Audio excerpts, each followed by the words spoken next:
Hello folks and welcome back to the channel. Today we're bringing you another crash course video. Today we're going to be looking at rivers. A lot in the chapter, but we're going to try and break it down into more manageable chunks. We're not going to be looking at isostatic processes in this. That's going to be a separate video by itself. So we're going to do rivers right up until you get to that point. As always, if you're new and you haven't already, please subscribe to the channel. It does help it grow. Like the video as well. It helps get it onto the feed of other people so that other people can be helped out as well. Getting straight into it, we're going to look first at the different sections of a river. So the river flows from its source, which is going to be usually its highest point, to the river mouth, which is going to be where it enters the sea at sea level. And as it goes along there, it's going to go through three separate sections. You're going to have the upper course, the middle course, and the lower course. Now, some people might call it the youthful stage, the middle stage, or the old stage. In any case, they're the three stages, and they're not going to change. As you can see on the diagram that I've got here, it goes through some of the different features on it at different levels. We're going to come to those as we go through. The biggest part of the river chapter is the different processes. So you're going to have processes of erosion, processes of transportation, and processes of deposition. Now, the processes of erosion, there's four of them when it comes to rivers. They're hydraulic action, attrition, abrasion, and solution. Or in any order, really. Now, I, over the years, have developed some Simpsons memes that I like to put up in the walls of my classroom. Help students remember them a little bit more, because once you get them nailed down, then you're going to be sorted for any question on river erosion or features of river erosion. So hydraulic action, that's the force of the moving water. So that is literally the power of the water hitting off rock, sand, clay, gravel, whatever. It's going to happen at the bottom of the river, which is the riverbed, or it's going to happen on the sides of the river. And it is the force, the absolute power of the water hitting and breaking it away. Attrition is when those rocks then start hitting off each other and they start wearing each other down. So they'll break off little bits of rock bit by bit, they'll smooth them over a little bit, and they'll make them smaller. That also makes it easier then for the river to actually transport, which we're going to come to in a minute. Abrasion then is when the rocks hit off the riverbed, or indeed the river banks as well, and starts wearing that away. So if you imagine you take a rock, you ever throw it at anything, if you throw it at maybe another rock, it's going to break a little bit off. That's your attrition. But let's say you're a bit more daring. You decided you're going to throw it at the side of your house. Why would you do it? I don't know. People do silly things. But you throw it outside your house, you're going to break off or crumble off a little bit of the plaster. And that's abrasion. It's when the rock hits off the side or the bed of the river and breaks off a little bit. And then solution is quite simply when the chemicals that exist in the river water dissolve some of the minerals in the rocks and slowly weakens it, breaks it off, and it gets eroded away. So water is going to have different chemicals. When they react with the minerals of the rock, they dissolve them, and that causes those rocks to get smaller, makes them weaker, and they start to move away through erosion. So they're simply put the processes of river erosion. So far so good. We're going to look next at river deposition.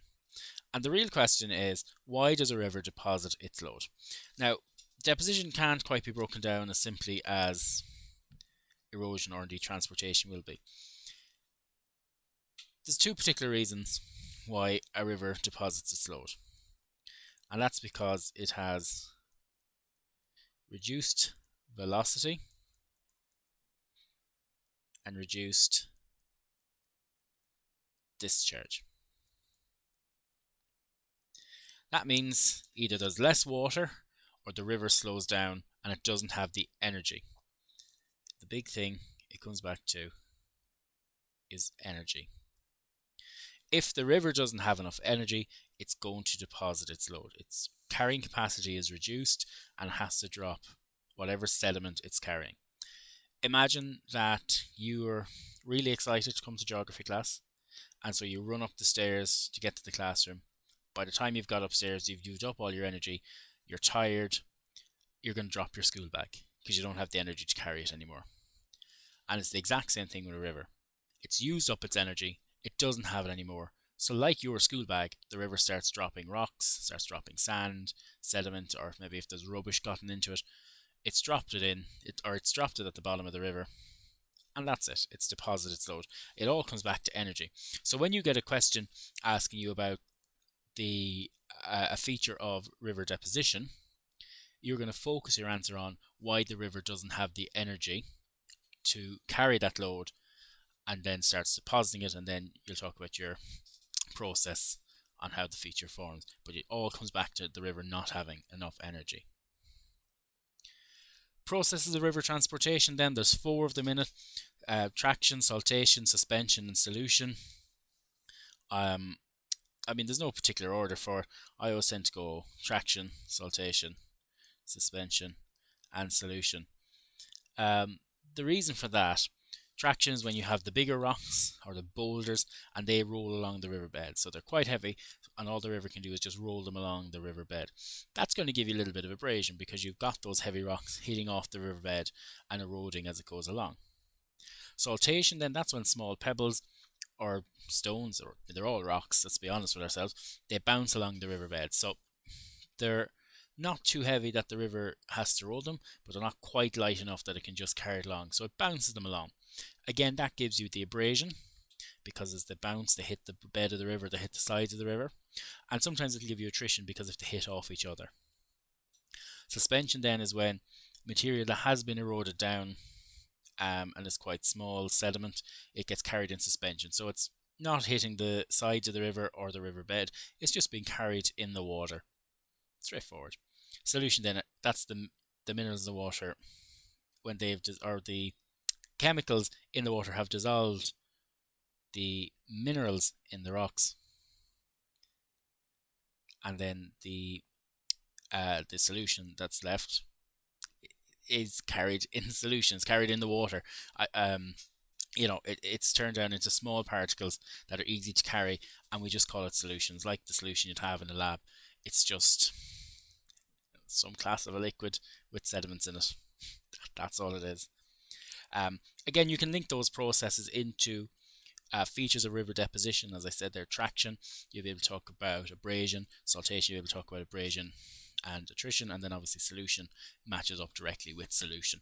Don't be afraid to bring those in. It will build up your answer. That's what they're always looking for. A very common question you get is you'll be given the features, or you'll be given photos of a feature, and you've got to identify what they are. Now, I've just picked out the common ones. There might be some obscure ones. It's very unlikely they're going to ask you them. But the main ones I've picked is a waterfall, a V-shaped valley, interlocking spurs even, and a gorge. A waterfall, I think that's going to be really straightforward. I hope it is anyway. I hope nobody's getting it wrong. A V-shaped valley, really you're just looking for that V-shape throughout the photograph. Again, I think that should be straightforward.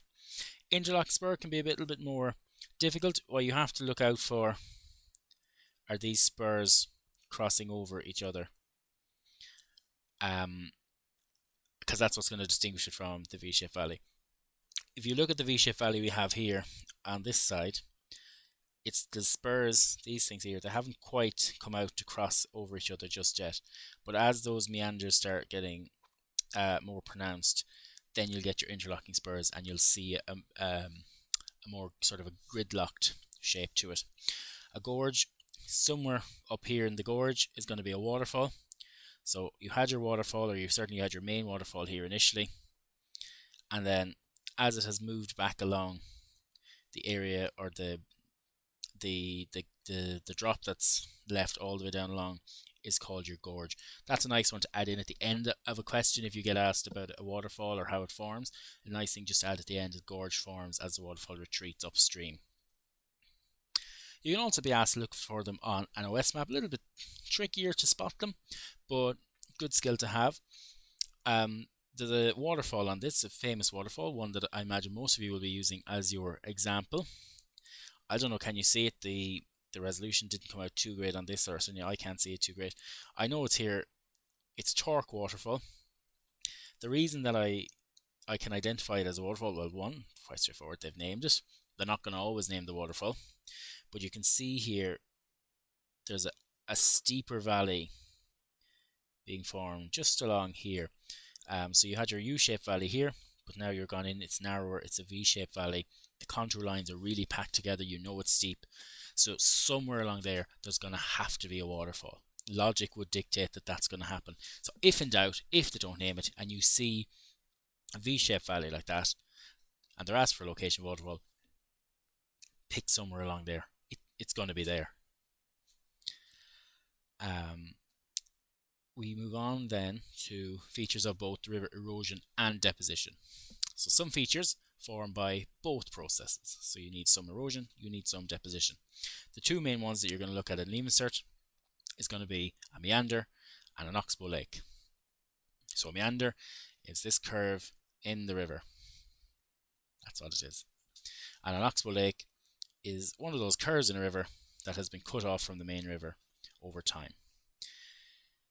Now, I understand, because I've been there, I understand the temptation to just pick a meander or an oxbow lake and learn that as your feature for both river erosion and river deposition, because it's easier. You don't need to learn one.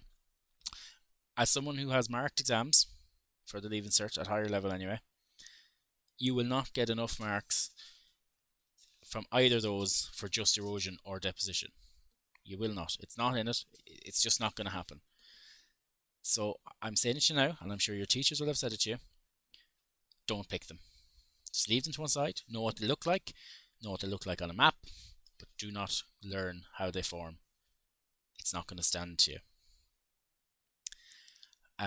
Like with the other one, you're going to look for them on a map. Meander, I think, is really straightforward. I mean, there's so many of them here along the River Shannon. Look, they're there. They're straightforward. Any sort of a curve on the river is going to be your meander. Oxbow Lake's a little bit more difficult to actually pick out. There's not too many of them very obvious in Ireland. There's two of them on this map. I'm not sure you notice them because I don't think the OS map picks up too well where they've been blocked off. So just here and here, they're both oxbow lakes. Now, if you look at an aerial photograph, you'll see that these area here and here and here are actually blocked off, but it's not coming up on the OS map. So what you're looking for on your OS map is going to be that kind of a shape. Anything like that will indicate to you that's an oxbow lake, and you're going to be fine. If you can give the coordinates one, then you will be fine. Moving on then to our features of river deposition. Again, I've picked 4 that I think are going to be the most common. You have a floodplain, you have a levee, an estuary, and a delta. Very hard to get a good photo of a floodplain, or indeed a levee, as it happens. The others a bit more straightforward. But your floodplain is basically the area that a river floods into. It's going to be the area around the banks of a river. Straightforward enough. A levee is where you're going to see the banks of the river is going to be heightened, and it's to help prevent flooding. The estuary, you can see here, it's the tidal mouth of a river. So it's where you're going to get the waters mixing together, the fresh water and the salt water. And then the delta, again, a little bit more difficult to get the photo of a delta, but you can see the streams all the way coming out here. And that's your distributaries showing that it is in fact a delta. For features of river deposition, I picked an easy one because I don't think they're going to look. I mean, a floodplain is anywhere around a river. A levee you're not going to be able to see on an OS map. A delta they might find. There's not too many of them in Ireland, and they are quite hard to see from an OS map. I don't think it's going to be asked. But an estuary they can show you. This is the Shannon estuary. Probably the most common one. If they're going to ask you about an estuary, this is going to be the one they're going to ask you. It's all of this area here. That's all of your Shannon estuary all together. If they're asking for a coordinate, just pick anywhere in that red shape, and that's it. It's I think the most straightforward of them anyway. One part of rivers that we tend to forget a little bit is our drainage patterns. So I've just put them in here. Radial is when you start here in the circle and it just goes out, radiates out like the sun. Trellised, well, it's a very straightforward pattern. You're going to see, I won't say straight lines, so you're never going to get a river going in an exact straight line, but it's going to look like it's more straight of a line than it usually would be. It has a sort of, I won't say symmetry to it, but it has structure to it. It looks like something has structure to it. It's trellised. Dendritic is, I like to just call it a tree, because if you were drawing your tree, you just keep drawing it up like that, and you'd put some leaves on it at the end. Dendritic is your tree, and then deranged, it's just literally everywhere. There's no pattern to it, it's just deranged. You can be asked to identify these on an OS map. They're going to look a little bit like this. I got this image from the Leaving Cert paper from a few years ago. They came up with a short question. It was a nice short question, really. You know, you had a good chance of getting it right, but they can come up as well in a long question where they give it to you on an OS map and you have to identify it from that. Straightforward enough, but something you just need to go and learn. The next thing I'm going to look at then is going to be your hydraulic dam, the hydroelectric dam, whatever you want to call it. It's basically how we as humans interact with the surface processes of the river. So how do we interact or change the processes of erosion, deposition and transportation in a river? It is relatively straightforward. If we break it down, as I would recommend you do, how does it impact transportation processes? Well, because it reduces velocity and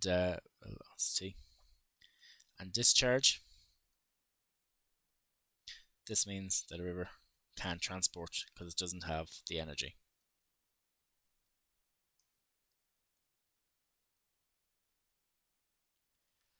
And then as a follow on from that, if the river has no energy, what's it going to do? It's going to deposit its load. The impact that then that has is there's no alluvial soil further downstream.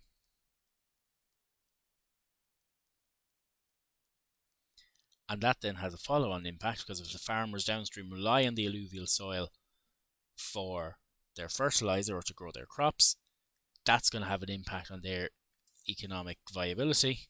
A lot of those farms are going to go out of business, or they're going to have to buy expensive fertilizer. All this you add in because they are how we interact with them and the impact then that it has. But I would always come back to this first. And then just to bring it to a close, you can also talk about erosion. What impact does it have on erosion? Well, it gives the river more power downstream.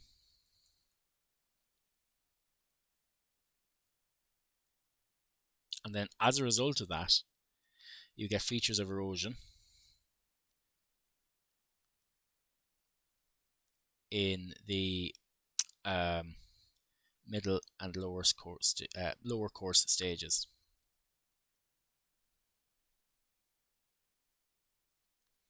So it really does affect it. Obviously, we look at the positive impacts of it by providing hydroelectric dam or maybe prevent flooding.